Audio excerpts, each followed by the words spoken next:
I am fantastic. I'm ready to show you guys the Center for the Arts. It's one of my pride and joys, and I'm most pleased to show you all around. I can't wait. Come on, friends, let's go.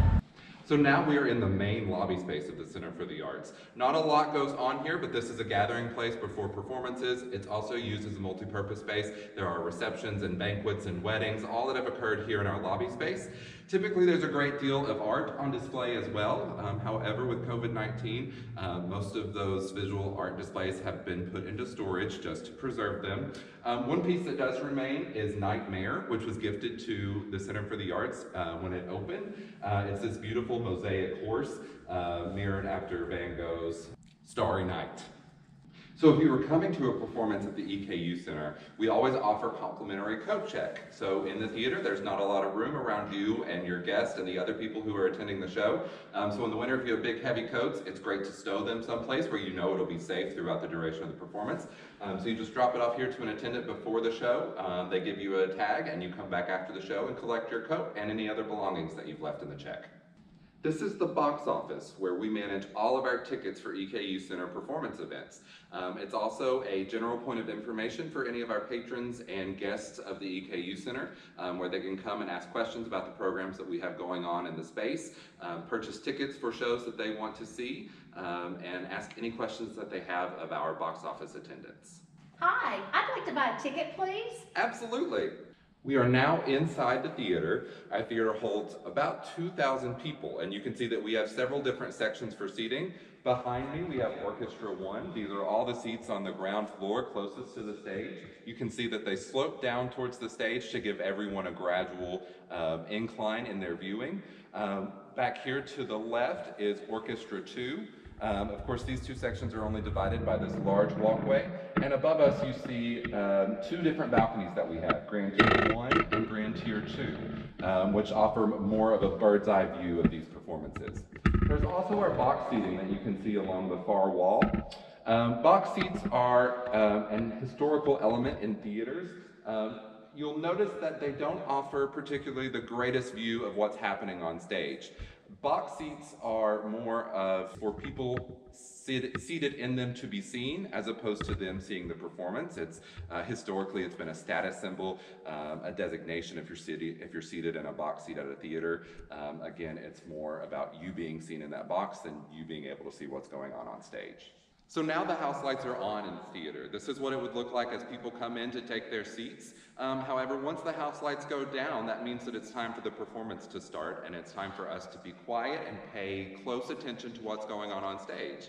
There will be opportunities for applause and laughter during the course of the performance. It's just important that we make that at the appropriate time, perhaps in breaks in the dialogue between songs. It's absolutely encouraged to show the performers your enthusiasm and your appreciation for their art. However, we just have to do it at the right time. Now we are in the lighting booth, where all of the theater's lighting instruments are controlled during the course of the performance. You can see these large windows that slide open so we can see and hear out into the theater. One important thing to note about the lighting booth is that it's entirely enclosed. We're at the back of the theater right now. Lighting can be controlled from here, but sound can't. Sound needs to be controlled and mixed from a position that mirrors that of the people that are hearing the performance. So sound is actually mixed from the middle of house position there, again, so those engineers and technicians can hear exactly what the audience is hearing. We have several different instruments here. These lighting consoles act like computers with which you can program an entire performance's lighting cues and sequences, and it will automatically play through themselves. Even so, they're often accompanied by a technician just to ensure in a live performance that everything goes to plan. Cue the lights. So now we're on the main stage in the theater. You can look around me. There's pieces of equipment. The university's percussion ensemble and steel drum band are using this as a rehearsal space currently. So you see their percussion instruments behind us. But the stage is designed to be a blank slate. You'll notice that we're standing on a black floor surrounded by black walls and a black ceiling. That is, of course, by design. That way each production that comes in has the same starting point, has a blank slate on which to build their set and their performance pieces. As we look out into the theater, you get a view that not many people get. This is what the performers would see as they were performing on stage, looking out into the audience. Also, if you look up, you can see two catwalks above the theater with these lighting instruments. So those are fully accessible catwalks. From above the building, you go up there and you walk across there. Follow spot operators will be in that location as they train a light on a single performer or on a group of performers.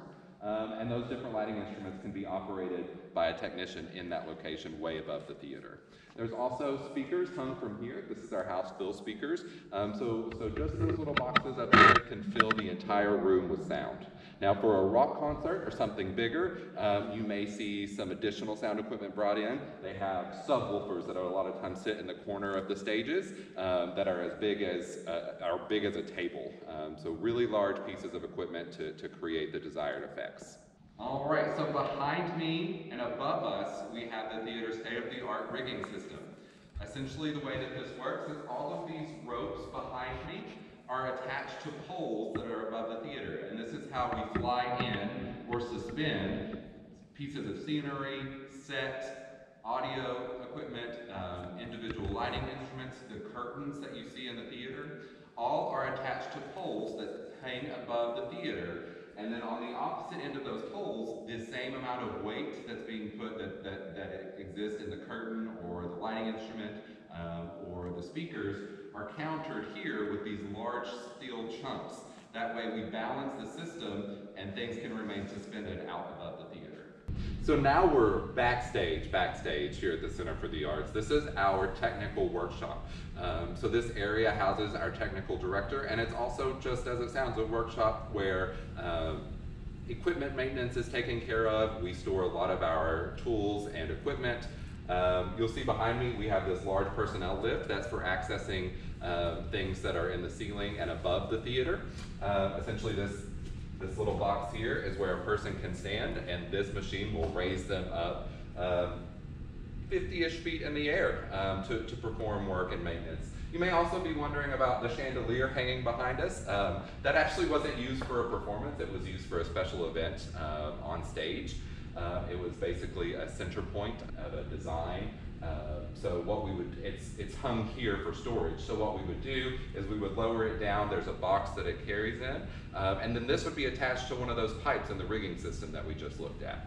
Now we are in one of two identical chorus dressing rooms here in the center.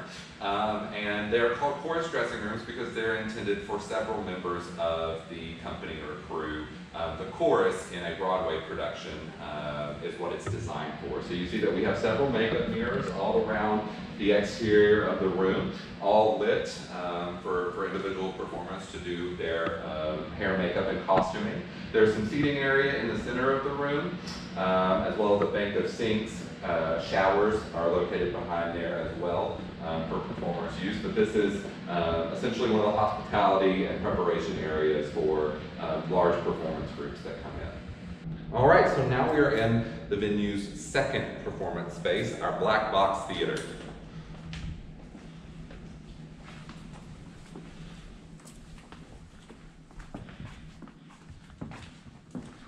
So as you can tell, the black box theater is exactly like it sounds. It is a giant black box. The floors, walls, and ceiling are all black.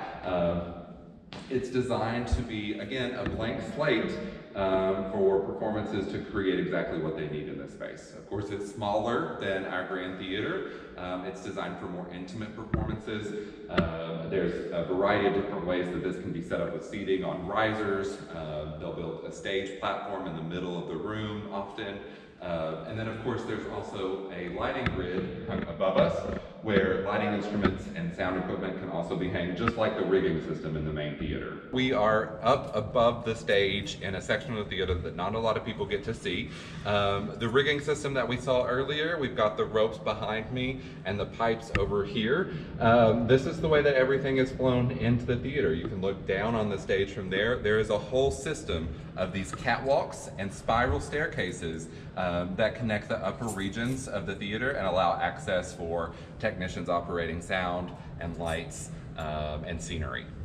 All right, so here in one of our backstage hallways, we've decorated the space with banners that have been printed for past performances. So this is kind of our hallway of fame here, and you can see a variety of the different acts and the different kinds of acts that have performed on our stage here.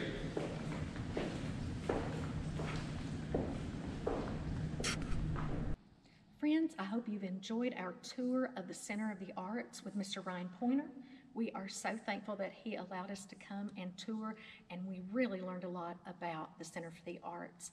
Thank you so much, Ryan, for allowing us to come today. It's been an honor and a treat to come. Thank you, Mrs. Newland. Welcome back anytime. All right. See you later, guys. Until next time.